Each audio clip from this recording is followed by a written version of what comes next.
मजलिस के फ़राइज़ में बर मोहम्मद वाले मोहम्मद सलवात।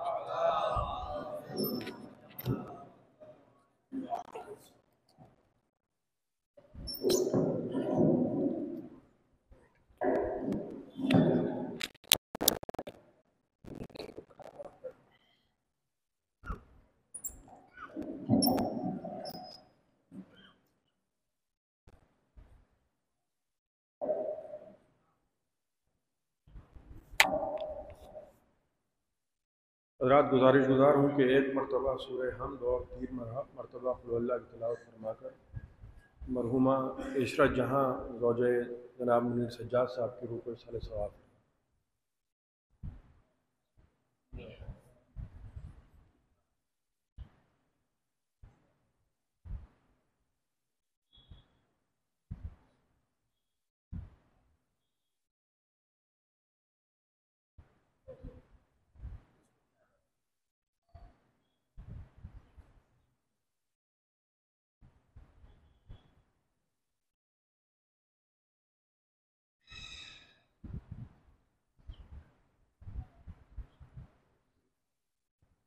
फातिहा।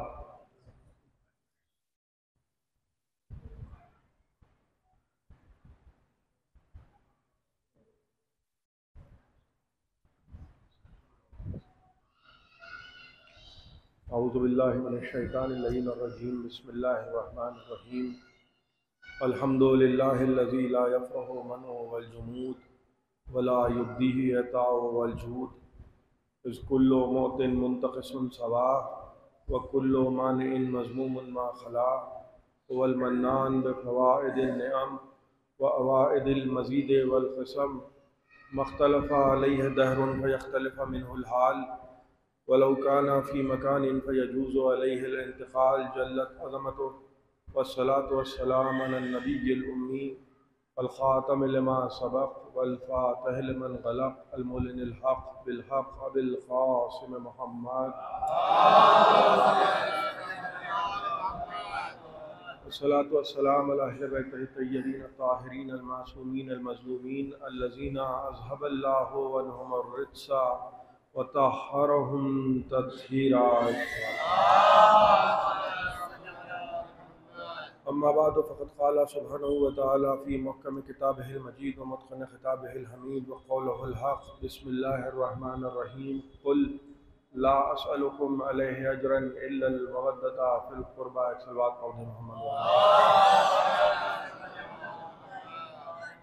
रात एक मरहुमा, एक आबिदा, एक ज़ाहिदा ख़ातून के इसाले सवाब की एक जैसे की मजलिस है और मैंने कुरान मजीद की उस आयत को सरनामे सुखन करार दिया है कि जो क़ल्ब कुरान शुमार की जाए तो गलत नहीं होगा।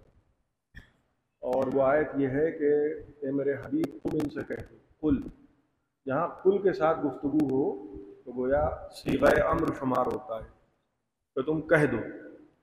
और दो तरह की बातें हैं कुरान में, एक ये कि ख़ुद कह दिया, यानी साहिबान ईमान से बराह रास्त कुरान में खुदा ने गुफ्तगू की है, यानी कुरान आया रसूल पर है, लेकिन जुमले इस तरह से इस्तेमाल किए कि या अय्युहल्लज़ीना आमनू, ए साहिबान ईमान। अब रसूल बयान कर रहे हैं, अल्लाह का कलाम है, लेकिन कह खुदा खुद रहा है। और एक गुफ्तगू वो है कि नहीं, हम नहीं कह रहे हैं बल्कि तुम कह दो, कुल। कहीं पर खुद कहा, कहीं पर रसूल को ज़रिया बनाया, कि जाए कि पूरा कुरान बज़रिए रसूल ही आया है, लेकिन कहीं पे महवर रसूल को बना दिया और कहीं पे खुद बराह रास्त गुफ्तगू हो रही है। ये मजमे से जो कहा जा रहा है, ये मोमिनीन से फ़कत नहीं कहा जा रहा है, बल्कि ये आम लोगों से भी कहा जा रहा है कि देखो, मैं अजर रिसालत नहीं चाहता। ये नहीं कि सिर्फ मोमिन इनसे मवद्दत करें, अजर रिसालत ये है कि इन्हीं से मवद्दत की जाए। और ये कौन है? ये वो हैं, जब रसूल, ये कुरान की आयत नाजिल हुई तो बहुत से लोग रसूल की बज़्म में ऐसे भी बैठने वाले थे कि जो बज़ाहिरन कुछ नहीं समझते थे, और वो हर बात पे सवाल करते थे कि अल्लाह के रसूल, ये जो आयत नाजिल हुई है इससे मुराद कौन है? तो और बहुत बड़े रावी हैं, मैं उनका नाम नहीं लूँगा, लेकिन जब ये आयत नाजिल हुई तो उन्होंने कहा, जनाब सैयदा के घर की तरफ इशारा करके और मौला अली के घर की तरफ इशारा करके, कि क्या इससे मुराद ये है, क्या ये घर मुराद है कि जिनके लिए आयत नाजिल हो रही है कि मैं अजर रिसालत नहीं चाहता, मगर ये कि तुम मेरे कुर्बा से मवद्दत करो। देखिए, नमाजें भी पढ़ी जाती हैं तो नियत क्या की जाती है? कुर्बतन इल्लल्लाह, अल्लाह से करीब होने की नियत होती है। लेकिन कभी उधर से ये जवाब नहीं आता कि भाई तुम और करीब हो गए और करीब हो गए और करीब हो गए। वो जिसके लिए करीब होने का दावा किया जाए, और करीब आओ और करीब आओ और करीब आओ, वो हम जैसा नहीं होता। और वरना करीब होना और है, वो कुर्बा होना और है। जो करीब होने की दुआ मांगते हैं वो हम जैसे होते हैं, और जो मिन्नियत की मंजिल पर फायद होते हैं वो कुर्बा होते हैं।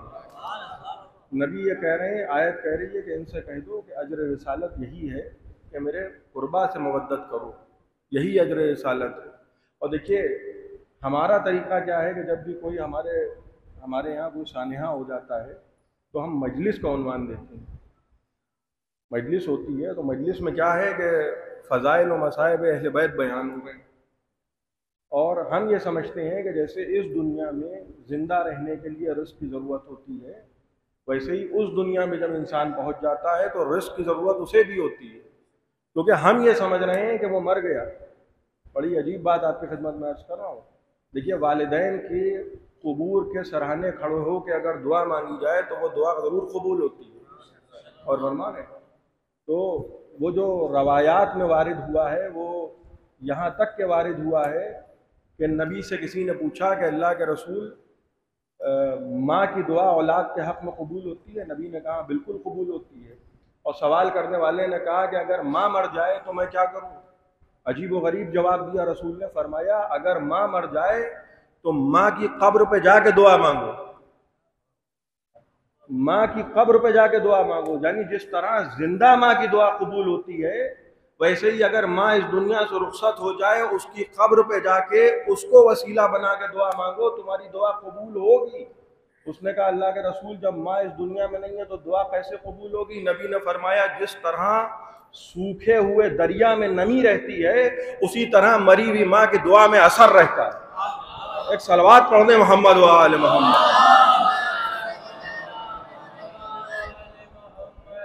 कुर्बा से मवद्दत करो। अब आप गौर फरमाइए कि जब कुरान ने ये कह दिया कि कुर्बा से मवद्दत करो, तो सबसे पहले तो सवाल ये है कि करीब बैठने वालों का तबका है जो रसूल से करीब बैठना शरफ समझते हैं। एक वो हैं कि जो हर चीज़ में दाखिल है, हर चीज़ का महवर है, हर चीज़ का मरकज़ है, जिनके बग़ैर नमाजें कबूल नहीं होंगी, जिनके बग़ैर रोज़े कबूल नहीं होंगे। देखिए, फ़कत सजदा करने वाला अगर दाखिल जन्नत होता तो कभी इब्लीस हमारे सामने ना नमूना होता। अगर फ़कत सजदा करने वाला, ये वो हैं कि जिनकी मवद्दत को अजर रिसालत करार दिया है रसूल ने। और ये कौन शख्सियात हैं जिनके लिए नबी कह रहे हैं कि देखो, मैं तो जा रहा हूँ मगर मैं अजर रिसालत ये चाहता हूँ कि तुम इनसे मवद्दत करना। और कीजिएगा, हमारे यहाँ रवायात में वारिद हुआ है, यौम अव्वल से यौम आखिर तक जब भी मरने वाला इस दुनिया से चला जाता है, पैदा होता है तो रिश्तों के साथ पैदा होता है, और जब वो इस दुनिया से चला जाता है तो तमाम तर रिश्ते जो होते हैं वो खत्म हो जाते हैं। लेकिन एक रिश्ता ऐसा होता है जो मरने से पहले भी है और मरने के बाद भी है। वो रिश्ता विलायत का रिश्ता होता है। वो रिश्ता कौन सा रिश्ता होता है? वो रिश्ता विलायत होता है। खल्क होने से पहले भी रिश्ता है और खल्क होने दुनिया से जाने के बाद भी रिश्ता है। अगर ये रिश्ता विलायत दुनिया के बाद तक न रहता तो कभी अली ये ना कहते कि मरने वाले घबराना नहीं, कब्र में सबसे पहले हम आएंगे। एक सलवात पढ़ दे मोहम्मद वाले।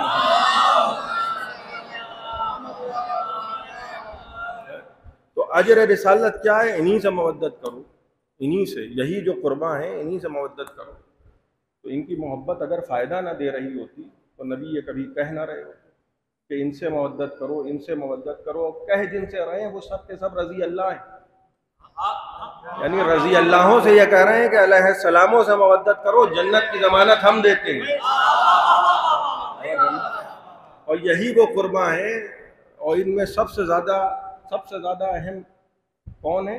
जनाब सैयदा की ज़ात। देखिए, जिस ज़माने में कुरान नाजिल हुआ उस दौर को दौर जाहिलियत कहा जाता था।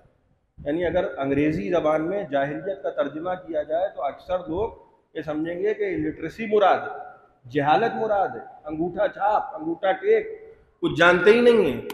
उस ज़माने में इतने काबिल लोग होते थे कि सबा मुअल्लक़ात की दास्तानें किताबों से भरी पड़ी हैं। वो ज़माना इल्म और अदब का ज़माना था। वो जाहिल इसलिए कहलाए क्योंकि हक़ को नहीं जानते थे। और हमारे यहाँ मालूम हुआ डिग्रियों का कफन ओढ़ लेने से कोई आयतुल्लाह नहीं होता, जो इनकी विलायत का मुनकिर हो वही जाहिल होता है। जाहिल कौन होता है? इसीलिए मासूम फरमाते हैं कि जो अपने वक्त के इमाम को न जाने वो जहालत की मौत मरे। और बनवा रहे हैं, इन्हीं को महवर व मरकज करार दिया है, यही है। वो इतने जाहिल लोग थे, क्यों कहा जा रहा है हक को नहीं पहचानती, और काबिल इतने हैं कि अल्लाह अकबर। भाई जाहिलों के बीच में अगर कुरान भेजा तो क्या कमाल है। और बनवा रहे हैं, छोटे छोटे बच्चों के बीच में पता चला मसनवी रूम पर और मीर अनीस के दबीर के मरसियों पर बहस हो रही है और छोटे छोटे बच्चे बैठे हैं। तो लोग बच्चों को कुछ नहीं कहेंगे, पढ़ने वाले को कहेंगे कि इनका दिमाग हिल गया है। और मनवा रहे आप, जो बच्चे समझ नहीं सकते, एक बच्चा होता है जिसको इस्तिलाह में कहा जाता है साहब तिफल मुमय्यज़ है, यानी ऐसा बच्चा जो कम से कम तमीज़ कर सकता है। और बनवा रहे वो कहलाता है तिफल मुमय्यज़। तो पता चला कि जाहिलों के बीच में अंगूठा टेक, उनके बीच में कुरान भेजा जा रहा है, उसके बाद ये दावा किया जा रहा है कि जाओ ऐसी किताब लिख लो, भाई जिनको खुद ही जहालत का तमगा दे दिया गया। तो जाहिल कहाँ क्यों गया? इसलिए जाहिल नहीं कहा जा रहा है कि वो पढ़े लिखे नहीं थे, बेटियों को जिंदा दफन कर देते थे। ऐसे ज़माने में रसूल को एक बेटी अता हुई है। और एक जुमला मैं ज़रूर कहूँगा, ये सारी तमहीद जो मैंने कायम की है वो इसीलिए कायम की है। देखिए, अच्छी औलाद अगर आपके सामने है तो आप एक बात का यकीन कर लीजिए कि अच्छे माँ बाप के बगैर अच्छी औलाद दुनिया में आना मुमकिन नहीं है। गौर फरमा रहे हैं, अच्छी औलाद तभी दुनिया में आएगी जब माँ बाप अच्छे हो। तो अगर आप सैयदा को देख रहे हैं तो आप ये समझ लीजिए कि कोई किसी खास माँ की बेटी है। और किसी खास माँ की बेटी है, वो ज़ौजा नहीं है कि जिसकी मजम्मत कुरान में की गई हो। और वो ऐसी ज़ौजा है कि जब नबी पर वही का नुज़ूल हुआ तो मुसलमानों ने लिखा है, शियों ने नहीं लिखा है। मैं शियों को इस वक्त मुसलमानों से अलग किए दे रहा हूँ। और बनवा रहे हैं, और ये मैं किसी इलेक्शन के चक्कर में नहीं कर रहा हूँ, सिलेक्शन के चक्कर में कर रहा हूँ। और बनवा रहे हैं, जब मुसलमानों ने लिखा कि जब नबी पर पहली मर्तबा वही का नुज़ूल हुआ तो रसूल खुदा जिब्राईल को देख के घबराए। वो सब भी किस्से कहानियाँ आपके पेश नज़र हैं। और मुख्तसर के जनाब खतीजा के पास आए और जनाब खतीजा ने कहा कि आप घबराइए नहीं, मेरे चचाज़ाद भाई वरक़ा इब्न नौफल तौरात के आलिम हैं, मैं आपको उनके पास लेके चलती हूँ। मुसलमान ये किस्सा लिख रहे हैं। देखिए, आज के दौर में जब ये वही का नुज़ूल हो रहा है तो किसी और ज़ौजा के पास नहीं भेजा जा सकता, इसलिए कि आज की तारीख में अब्बा जानी इस्लाम नहीं लाए थे। और वरना हर जगह उन्हीं का जिक्र हो रहा है, जहाँ जिक्र नहीं हो रहा है वहाँ ऊँट पर बैठ के जिक्र हो रहा है। और बनवा रहे हैं, पता चला कि जनाब खतीजा के पास आए और रसूल से कहने लगी कि आपको मैं अपने चचाज़ाद भाई के पास लेके चलती हूँ, वरक़ा इब्न नौफल उनका नाम है। और उसके बाद वो लेके गई अपने चचाज़ाद भाई के पास। अब इन रवायतों का जिम्मेदार मैं नहीं हूँ, मैं ये रवायतें इसलिए नहीं सुना रहा हूँ कि आप उन पर यकीन कर लें, मैं तो ये बता रहा हूँ कि क्या क्या लिखा गया है। और फरमा रहे हैं, वो जनाब खतीजा जो हैं वो वरक़ा इब्न नौफल के पास, अपने चचाज़ाद भाई के पास, जिनको मुसलमानों ने लिखा कि ये तौरात के आलिम थे, उनके पास उनको लेके गई और उन्होंने कहा कि ये मेरे शौहर हैं, इनका नाम मोहम्मद बिन अब्दुल्ला है। ये कहते हैं कि एक अजीब व गरीब आसमानी मखलूक मेरे पास आई और एक मरतबा वरक़ा इब्न नौफल ने उनको देखा और देख के कहने लगे कि आप घबराइए नहीं, आप मुस्तक़बिल में रसूल बनने वाले हैं। आप गौर फरमा रहे हैं, उन्होंने कहा देखते हुए कि आप घबराइए नहीं, आप मुस्तक़बिल में रसूल बनने वाले हैं। उन्होंने ये कहा और मुसलमानों ने मान लिया।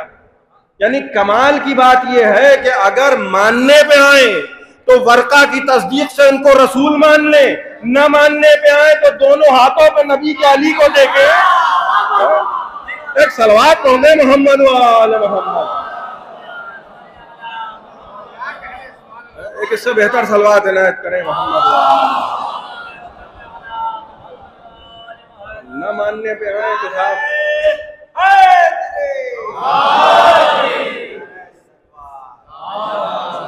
न मानने पर आए तो कह रहे हैं कि साहब हाथों पे उठा के देखा। देखिए दिन में भी ऐसे होते हैं ना, अंधे और होते हैं और चुंधे और होते हैं। गदीर का मैदान है, हाजियों का मजमा है, और देख रहे हैं अली को हाथों पर। जैद शहीद से किसी ने पूछा कि बैठे बैठे भी तो कह सकते थे, जैद शहीद चौथे इमाम के फर्जंद ने, हिल्ले में उनका मज़ार है? और अजीब व गरीब जवाब दिया चौथे इमाम के बेटे ने, जैद शहीद ने। कहने लगे नबी चाहते थे कि क़यामत तक ज़माना उस अलम को देखता रहे, इसलिए हाथों पे उठाया क्योंकि अली खुद अलम है। अलम क्यों उठाया जाता है? अलम इसलिए उठाया जाता है कि देखो डायरेक्शन ये है, इसी के पीछे पीछे आओ। आप गौर करें, ये बुलंदी है, अब पता चला जुलूस में चल रहे हैं, अलम पे नजर है? मैंने झंडे की बात नहीं की, अलम पे नजर है। अली खुद अलम। गदीर में अली को हाथों पे इसलिए बुलंद किया था कि भाई यही है, जो कुछ है यही है। अभी तुम हज करके आ रहे हो, अभी इधर उधर चले जाओगे तो इधर उधर हो सकता है यहीं से डायरेक्ट जहन्नम चले जाओ, क्योंकि बिला फसल यही है। अगर इनको नहीं मानोगे तो ये निकाह विकाह नहीं टूटता है, निकाह तो अलम देख के टूटता है। इनको नहीं मानोगे तो ये मौला है। और एक जुमला जो है मैं शरारतन कभी कभी कहता हूँ, दिल भी मानता नहीं है, अक्सर इस जुमले पे दाद मिलती है, लिहाजा मुझे भी हौका हो गया है। ये उनके बनाए हुए मौला है, वक्फ के बनाए हुए मौला नहीं है। एक सलवात पढ़ दे मोहम्मद वाले मोहम्मद,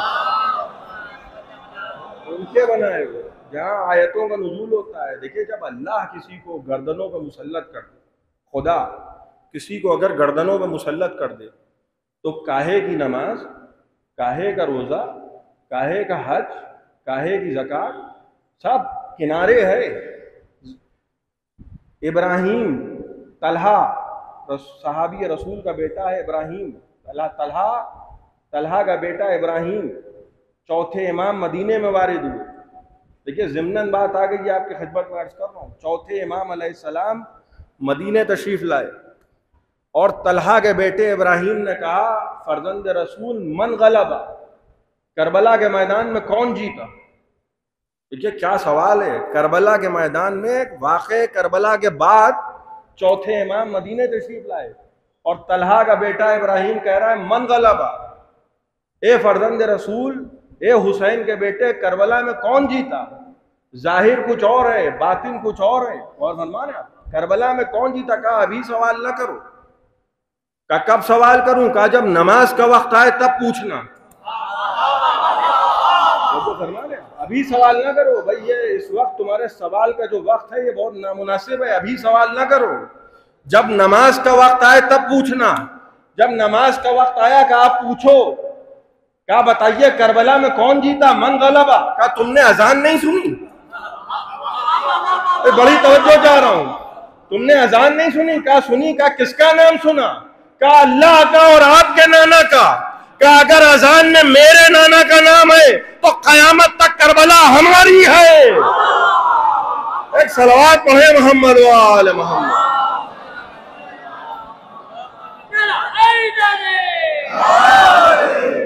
हमारे नाना का नाम है। ये नमाजें हमारी वजह से, ये नमाजें, ये रोजे, भाई ऐसे ही थोड़ी फारूक आजम कहते थे लौला अली।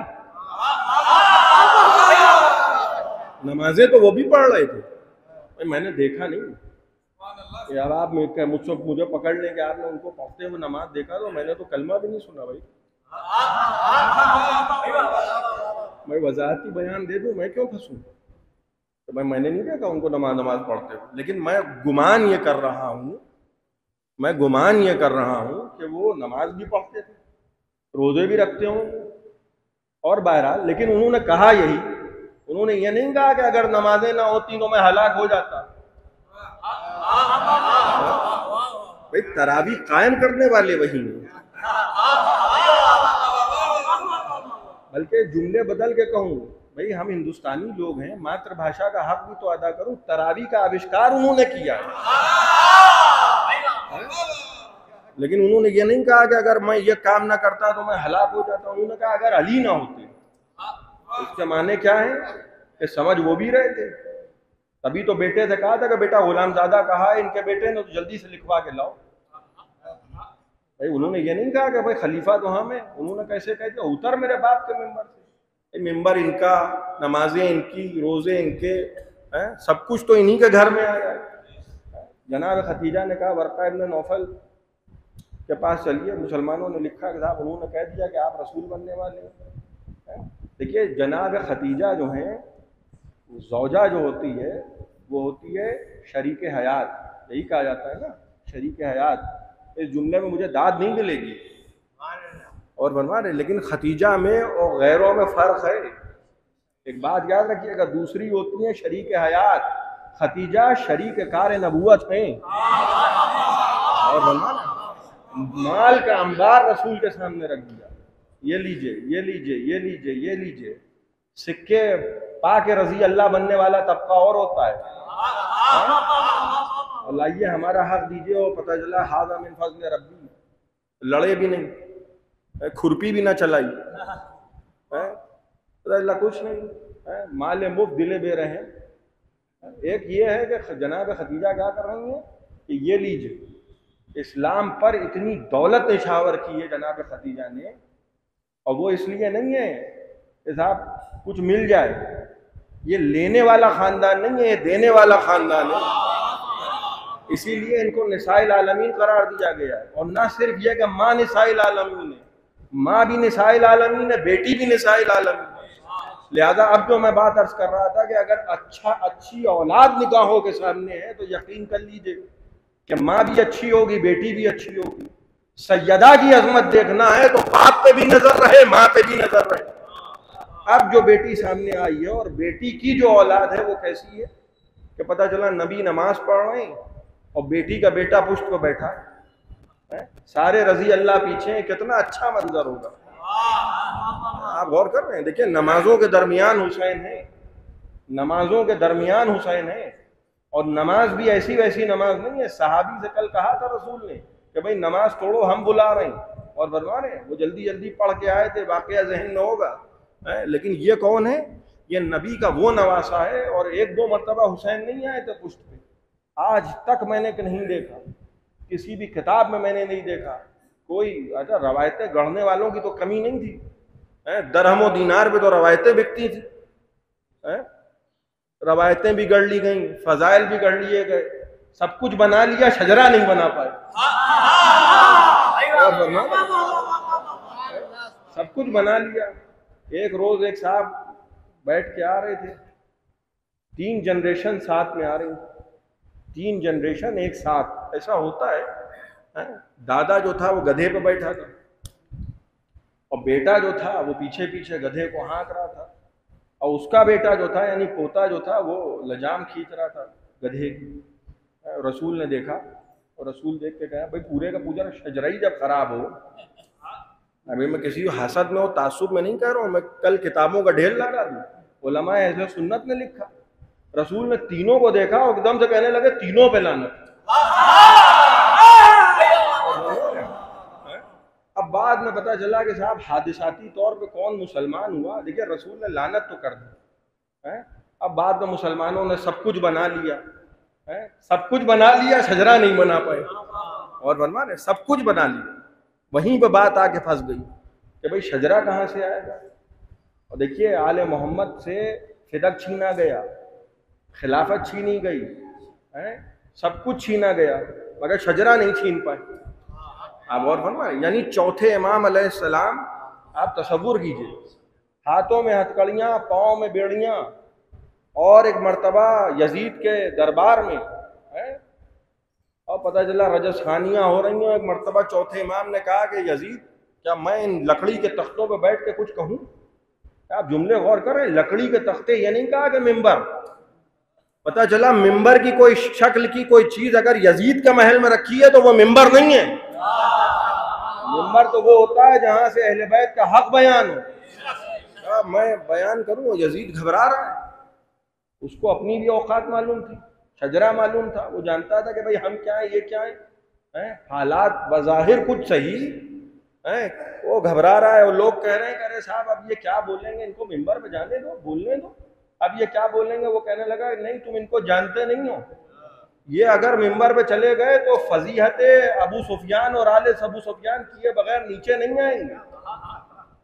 अब वो लोगों ने कहा अरे नहीं तुम कुछ ज्यादा कर रहे हो, ज्यादा घबरा रहे हो। देखिए इसे कहते हैं यजीद, इसे कहते हैं यजीद। जब शजरा बर्बाद होता है तो तख्त पर बैठ के भी सुकून नहीं मिलता। एक मर्तबा चौथे इमाम अलैहिस्सलाम जब मिंबर पे पहुंचे हैं तो सब कुछ बयान किया, सब कुछ बयान किया, और ऐसा खुतबा दिया कभी जिंदगी रही अर्ज करूंगा, ऐसा खुतबा दिया चौथे इमाम अलैहिस्सलाम ने। फिर वहीं पे बात आ गई, आप मस्जिद बनी उमैया कबीर चले जाइए दमिश्क में, आज भी मैंने खुद अपनी आंखों से देखा है 7 अजानें होती हैं, चीख चीख के 7 मुअज्जिन खड़े होकर अजान देते हैं। मैंने कहीं और ये मंजर नहीं देखा, 7 मुअज्जिन एक साथ अजान दे रहे हैं। अभी लाउड स्पीकर का जमाना है, ऐसे ही लोग परेशान है कि आप चीख रहे हैं, भाई हम नहीं सुनना चाहते। मैं एक मिसाल दे रहा हूँ, कोई मैं सियासी बात नहीं कर रहा हूँ। वो 7 मुअज्जिन खड़े होकर अजान दे रहे हैं। अब ये वहां की बिदअत है, यानी जो बैठा उसने नहीं कह दी, लोग समझे इबादत है। भाई इबादत ऐसी नहीं होती है। इबादत देखना है तो नबी की इबादत देखो कि पुष्ट पे नवासा है और सजदे को तूल दिया जाता है। और फरमान हम यहाँ एक मरतबा 7 लोग खड़े हो गए, चीखने लगे। देखिए हर अजान पे न जाइएगा भाई, मेरी बात अगर किसी को बुरी लगे तो बुरा मान जाए, हमें इलेक्शन में नहीं लड़ना, लेकिन कहेंगे हम वही जो हमने किताबों में लिखा हुआ देखा है। 7 मुअज्जिन अजान देने लगे, ला इलाहा इल्लल्लाह। चौथे इमाम अलैहिस्सलाम खामोश हो गए। फिर वहीं पर बात आ गई, जैसे ही कहा अशहदु अन्ना मुहम्मदन रसूलुल्लाह, कहा बस यहीं पर रुक जाओ, ये बता यजीद कि ये तेरे जद का नाम है या मेरे। और फरमाने सारी गुफ्तगू वहीं पर आ गई कि भाई तख्त पर बैठ जाओ, ताज हासिल कर लो, सिक्के हासिल कर लो, हुकूमत हासिल कर लो, शजरा कहां से लाओगे? ये बता कि ये तेरे जद का नाम है या मेरे जद का नाम है। वरना मिंबर का क्या होता है, खुदा की कसम लकड़ी के तख्त पे तो कोई भी बैठ जाए, ये तो कमाल ही नहीं है। हमने हुसैन को पुश्त नबुवत पर बैठे हुए देखा है और रजी अल्लाहों को देखा कि सर उठा रहे थे। ये वहाबियों की तरह 24 नंबरी नहीं थे वो लोग। एक मर्तबा सर उठाया, सर झुका लिया, सर उठाया, सर झुका लिया। भाई अक्लमंद लोग थे, वो जानते थे कि जहां हुसैन बैठे हो वहां सर उठाया नहीं जाता, सर झुकाया जाता है। एक सलवात पढ़ दे मोहम्मद वाले मोहम्मद। मैं जो अर्ज कर रहा था कि मैंने नहीं देखा आज तक कि जनाब सैयदा ने कहा हो कि बच्चों ये अच्छा नहीं लगता है। बाबा शिकायत कर रहे थे, रसूल शिकायत कर रहे थे, ना भाई किसी को ना पसंद हो। जैसे बिलाल सीन कहते हैं, शीन नहीं कहते। अरबों को नहीं पसंद है, नाक पे मक्खी नहीं बैठती है, अरब है भाई।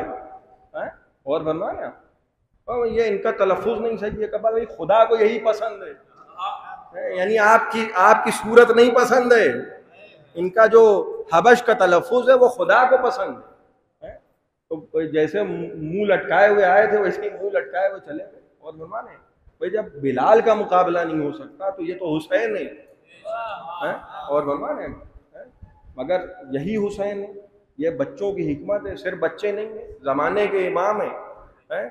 कभी जनाब सैयदा ने नहीं कहा कि बच्चों ये बाबा नमाज पढ़ रहे हैं, हालत सजदा में तुम जाके पुष्ट पर सवार हो गए। यही बच्चा जब आया था, हदीस के साथ में हम पढ़ते हैं तो कहेगा नाना की खुशबू फैली, इजाज़त है भाई। ये लखनवी तकल्लुफात क्यों? इजाज़त है कि चादर के अंदर चले आए भाई। ये अम्मी जान की चादर नहीं है, उन अम्मी जान की, ये किसी और के घर में नहीं है। अच्छा बेटियां लिखने वालों ने ये नहीं लिखा कि फलां बेटी का बेटा था जो पुष्ट पर बैठा था। भाई ये भी तो हो सकता था ना। बेटियां लिखने वाले बेचारे यहाँ पे मायूस हो गए, कोई ये ना लिख पाया कि उनका बेटी का जो बेटा था फलां। लोग पूछते कि अगर थे तो करबला में क्यों नहीं आए? तो ये भी तो सवाल होता है कि हुसैन वहां कह रहे हैं कि मेरे अलावा कोई और नबी का नवासा है तो आए। तो लोग पूछेंगे कि साहब अगर नवासा था कोई और तो करबला के मैदान में क्यों नहीं आया? लिहाजा किसी ने ये नहीं लिखा, बेटियां लिखी मगर ये नहीं लिखा कि नवासा था। बस मैं गुफ्तगू ख़त्म कर रहा हूँ। जब वहाँ आए तथीर का नुज़ूल होना है तो दोनों भाइयों का तरीका क्या है, ये सैयदा के बेटे हैं, किसी और के बेटे नहीं है, ज़माने के इमाम हैं, कि नाना इजाज़त है, नाना इजाज़त है। भाई इतने तकल्लुफ़ात वहाँ हो जाते तो सहाबा भी खुश हो जाते कि नबी ने इजाज़त दी, तब नवासा पुष्ट पर सवार हुआ। वहाँ तो हुसैन ने पूछा ही नहीं है, और जब पूछा ही नहीं गए और पुष्ट पर सवार हो गए। और नबी को भी हुक्म दिया जा रहा है कि भाई देखिए ये खुद उतर आए तो उतर आए, वरना आप सजदे में रहिएगा, सर ना उठाइएगा। और नबी जो हैं वो किसी मामूली शख्सियत का नाम रसूल नहीं है। देखिए इतनी अथॉरिटी है रसूल को कि जो नमाजों पर हावी है, और आम आदमी की नमाज पढ़ नहीं, सहाबी भी अगर नमाज पढ़ रहा है और नबी हुक्म दे दें और वो नमाज पढ़ के रसूल की बारगाह में आए तो उसकी नमाज उसके मुंह पे मार दी जाएगी। ये इख्तियार रसूल को हासिल है, ला इलाहा इल्लल्लाह। भाई हम जो बार बार लोगों को समझाते हैं, कभी कभी हमारे बाज अपने भी बुकरात हो जाते हैं कि हम नमाज पढ़िए, नमाज पढ़िए, नमाज पढ़िए। हम नमाज के मुखालिफ नहीं हैं, हम ये समझाते हैं कि पहले अपना अकीदा सही करिए फिर नमाज करिए, क्योंकि ऐसा ना हो कि आप नमाज पढ़ते जाएं वहां विलायत रुखसत हो जाए। और पता चला ज्यादा वो नमाज उसके उसमें पढ़े और पता चला कि सब वजह एक तबका ऐसा था कि हम हज कर लें, हुसैन कह रहे हैं चलो मेरे साथ, नहीं हम तो हाजी हैं। तो क्या नतीजा हुआ आप बताइए? क्या उलमाए अहले सुन्नत ये लिखेंगे कि जिन लोगों ने हुसैन को छोड़ के हज किया उनका हज कबूल हुआ? क्या कोई ये लिखने को तैयार है?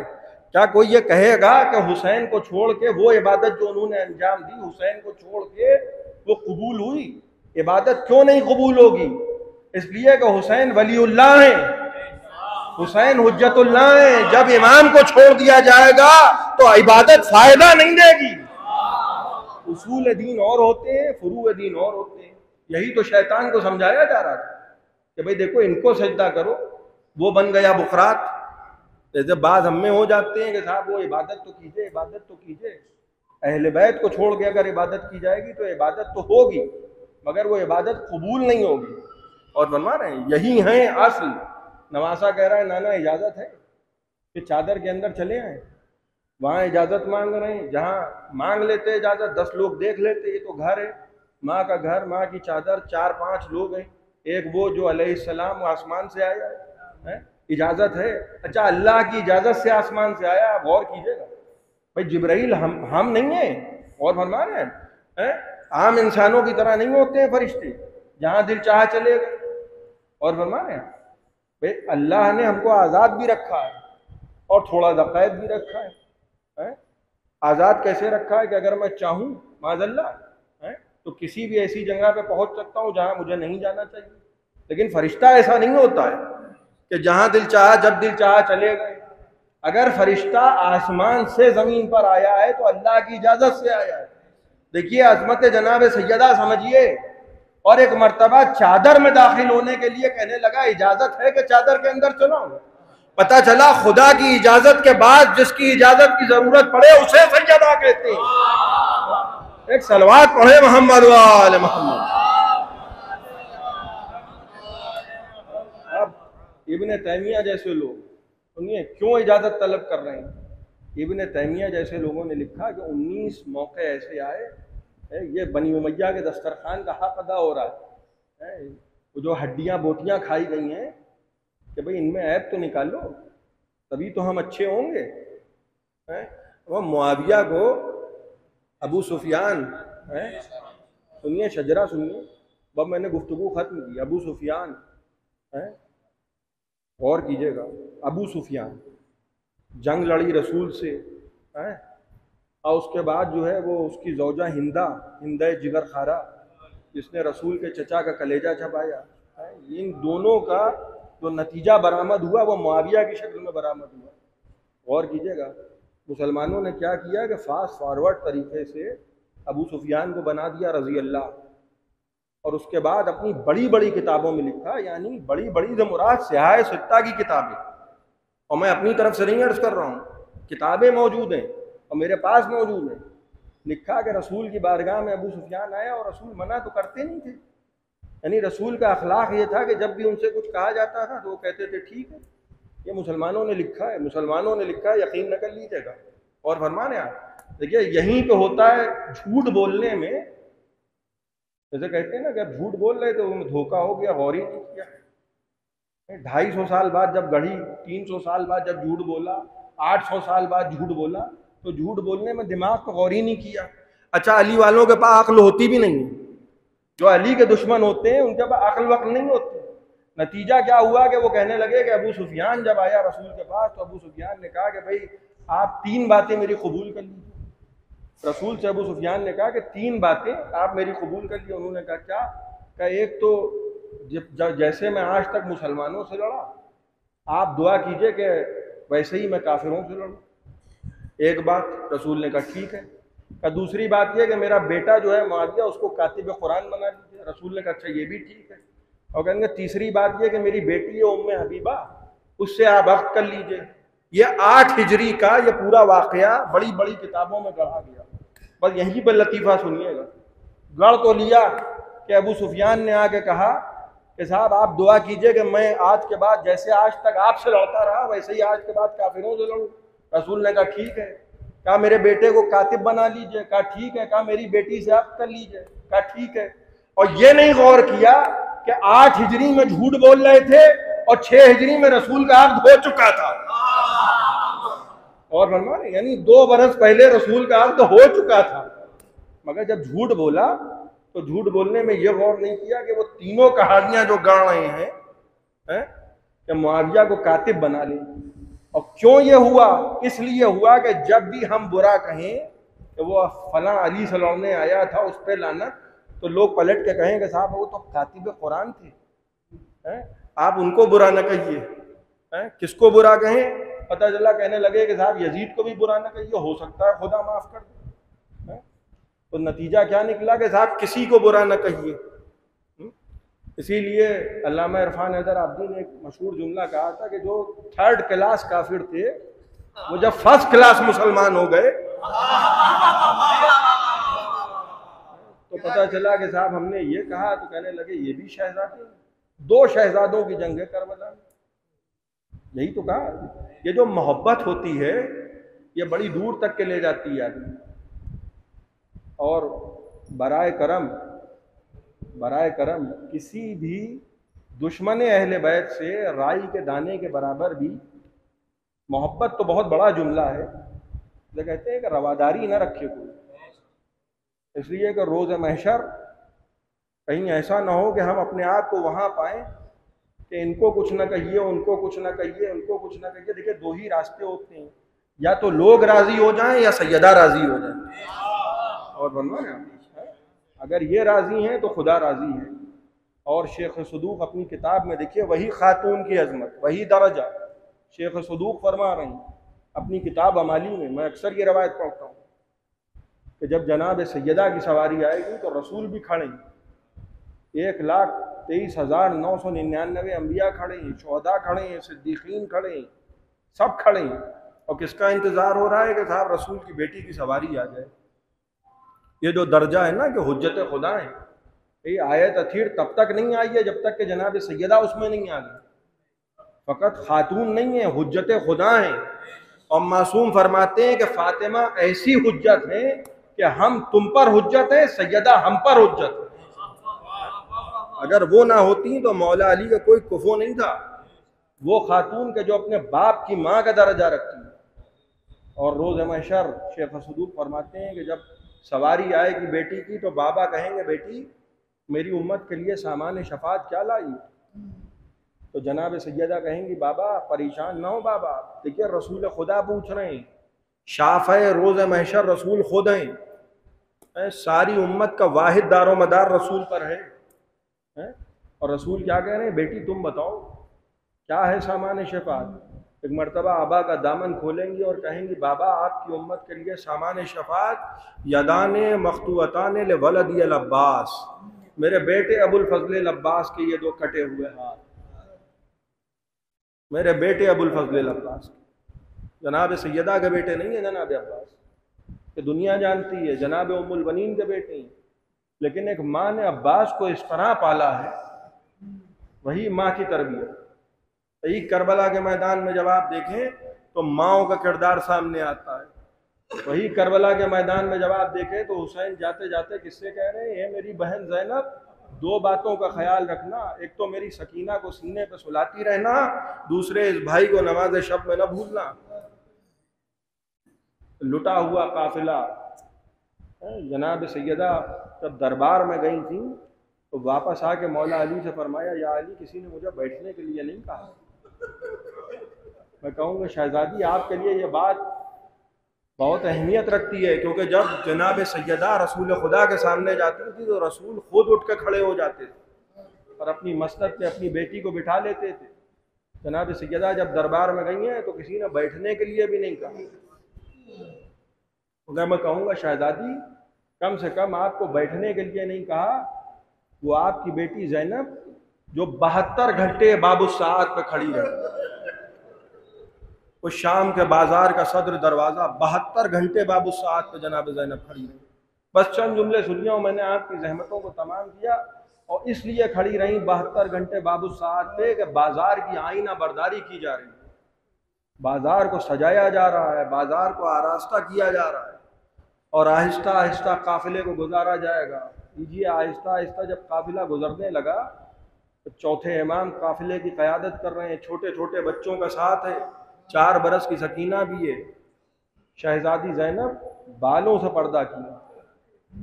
एक मस्जिद थी, उसी बाजार के बीच में उससे एक बुजुर्ग शख्स बरामद हुआ और एक मरतबा चौथे इमाम के सामने आके खड़ा हो गया। नावाकिफ शख्स है, जानता नहीं है कि ये कौन है। एक मरतबा चौथे इमाम को देख के कहने लगा, खुदा का शुक्र है कि जिसने तुम्हें जलील किया। अल्लाह अकबर। आंखों में आंसू आ गए, सर को उठाया, देखा पेशानी पे सजदे का निशान है। कहा, तू तो नमाजी मालूम होता है? कहा, हाँ मैं हूँ। कहा, तू तो कारी कुरान मालूम होता है? कहा, हाँ मैं हूँ। कहा, आया मवद्दत पढ़ी है कुरान? कहा, हाँ मैंने पढ़ी है। कहा, सूरह कौसर पढ़ा है कुरान में? कहा, हाँ मैंने पढ़ा है। कहा, सूरह जहर पढ़ा है कुरान में? कहा, हाँ मैंने पढ़ा है। कहा, मगर आप इन आयतों के बारे में क्यों सवाल कर रहे हैं? ये आयतें तो आले मोहम्मद की शान में नाज़िल हुई हैं। एक मरतबा सर को झुका के कहने लगे, इसलिए कि नहनु आले मोहम्मद, आले मोहम्मद हमें। कहने लगा, वल्लाही अंतुम हुम, जरा कसम तो खाओ खुदा की कि तुम आले मोहम्मद। इमाम ने सर झुका के कहा, वल्लाही नहनु आले मोहम्मद, अल्लाह की कसम आले मोहम्मद हमें। एक मरतबा सर को उठा के देखा नौकहाए नेज़ा पे कुछ सर बुलंद है। कहा, ये किसका सर है? कहा, मेरे बाबा हुसैन इब्ने अली का सर।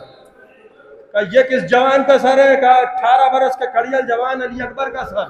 एक एक सर का तारुफ होता रहा। एक मरतबा सर को झुका के कहने लगा, क्या आका, ये जो बीबियां हैं जिनको रस्सियों में बांध के लाया जा रहा है, ये कौन है? कहा, मोहम्मद की नवासियां हैं, अली और सैयदा की बेटियां हैं, मेरी फौजियां हैं।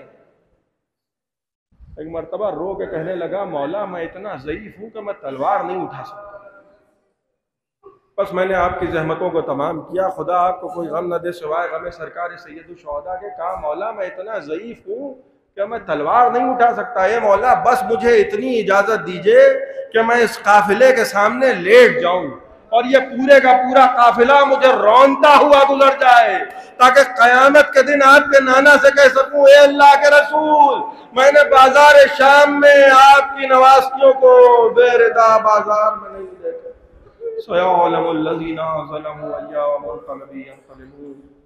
हज़रात एक मरतबा सूरह हमद और 3 मरतबा कुल अल्लाह की तिलावत फरमाकर मरहुमा की रूह को इसाले सवाब फरमाएं।